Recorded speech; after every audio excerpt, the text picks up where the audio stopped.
Merci d'avoir choisi WatchWeb TV. Madame, Monsieur, bonsoir et bienvenue dans Fait du jour de ce jeudi 26 avril 2018. La planification familiale est le thème de cette année, choisi par la représentation de la Hollande au Burundi pour la célébration de la Fête du Roi. Cela a été annoncé par l'ambassadeur des Pays-Bas au Burundi, Harry Verwey, dans la conférence de presse tenue ce mercredi 25 avril à sa résidence. Les Pays-Bas se félicitent du pas franchi au Burundi grâce au financement de ce pays dans ce domaine de santé et de la reproduction. Je vous propose de suivre l'ambassadeur de la Hollande au Burundi. On a commencé avec trois axes très importants de développement: la sécurité alimentaire, la planification familiale et l'état de droit. L'année dernière, on a choisi le thème sécurité alimentaire.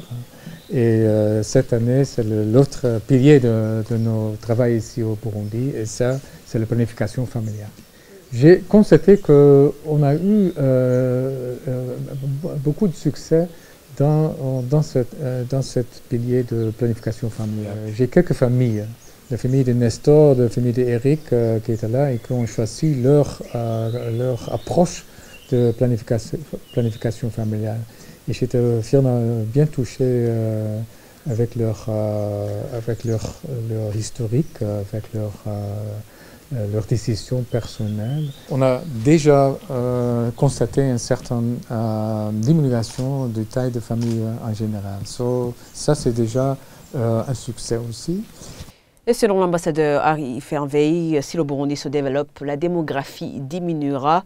Il estime qu'utiliser les méthodes contraceptives reste une décision personnelle de la part des familles. On écoute encore une fois l'ambassadeur des Pays-Bas au Burundi. Je trouve dans l'avenir, mais ça va prendre notre génération, je trouve, une démographie différente. Et je trouve que quand le Burundi se développe, la démographie sera aussi en coordination avec ce développement, je trouve. Et moi, je salue le gouvernement du Burundi qu'on fait ça, et je salue Nestor, Eric et tous les Burundais qui ont choisi une approche sur la planification familiale personnellement, parce que finalement, c'est une décision individuelle. Ce n'est pas nous qui décident, ce n'est pas le gouvernement qui décide, ce n'est pas l'Église qui décide, c'est l'individu qui décide sur la propre sexualité et la planification familiale. Et ce sont des propos recueillis par Dorine Nyungeko. Et voilà, c'est ici que nous mettons fin.